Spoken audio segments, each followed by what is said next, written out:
ça sera bien aussi. Implanté depuis une dizaine d'années au centre Héraclès à Gilly, Polychimie, qui n'a plus à se faire connaître dans la région de Charleroi, étend ses activités à Nivelles, d'où un certain intérêt stratégique. Nous dirigeons vers Nivelles parce que la proximité, c'est quelque chose de très important et ça nous donne aussi qu'on donne un suivi qui est beaucoup plus proche à nos clients. Ça veut dire que nous avons une clientèle qui se dirige de tout le Brabant ou le Brabant wallon, que ce soit Wavre, Waterloo, Braine-l'Alleud, et ils se dirigent vers Charleroi.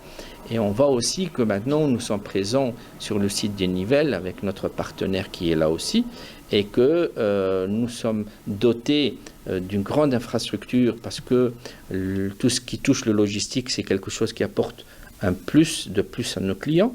Et nous sommes dotés maintenant d'un laboratoire, ça veut dire que sur un laboratoire, on peut faire des tests avec toutes les différentes résines et qui nous permettent aussi d'évoluer, de développer d'autres activités pour élargir notre gamme de produits. Est-ce que ça peut être générateur de création d'emplois? Oui, la preuve en est maintenant sur Nivelles, nous engageons du personnel et nous sommes toujours à la recherche du personnel qui est qualifié et qui s'y connaît dans le domaine. L'utilisation des résines est infinie. Un exemple, chez Diarotech, spécialisé dans le domaine des diamants industriels, l'emploi de ces matières est indiscutable. Ici, je m'occupe de la recherche et du développement chez Diarotech, donc ce qui est l'élaboration des nouveaux matériaux et l'amélioration des procédés existants par rapport aux besoins des clients. Et alors, vous avez un support particulier, c'est de la résine, je pense. Oui, en effet, pour tout ce qui est analyse métallographique. Donc quand on a les petits échantillons qui ont des formes variées, qui peuvent aller de très fins granules à des pièces plus imposantes, pour les observer au microscope, nous avons besoin de les mettre dans de la résine, ce qui donne un support facile à manipuler par la suite, aussi bien donc sur la machine de polissage qui se trouve à côté de moi, que sous le microscope. Vous savez, on se remet tout le temps en question et nous élargissons toujours notre gamme. Ça veut dire au début, dès le départ, il y a plus qu'une dizaine d'années, on a commencé avec des résines polyester qui touchent tout ce qui est aménagement de jardin, par exemple pour la création de bassins en polyester, pour la création de piscines aussi en polyester.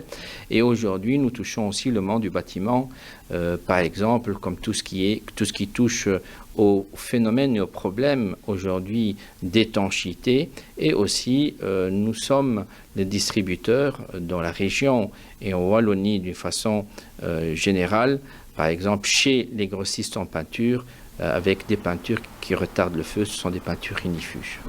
D'un autre côté, on agit aussi sur les éléments de construction en y mettant des produits retardateurs de l'incendie, du feu et des produits intumescents.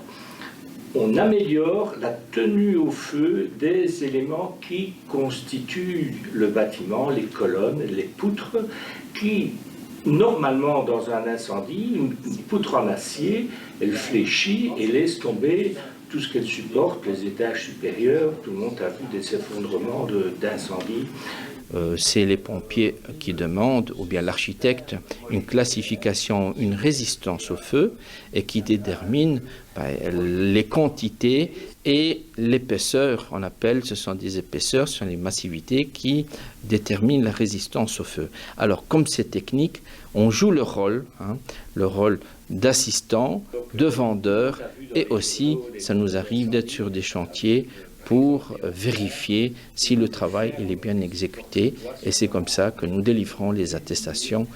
Non seulement Polychimie est partenaire dans différents domaines et ce sera notre conclusion, il intéresse des micro-entreprises dans le domaine de la sous-traitance.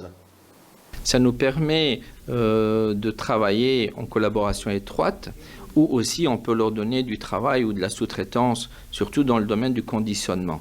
Parce qu'aujourd'hui, en touchant l'industrie, qui dit industrie, ça veut dire des quantités, des grosses quantités, où on doit absolument aujourd'hui s'adapter pour les petites et les moyennes entreprises.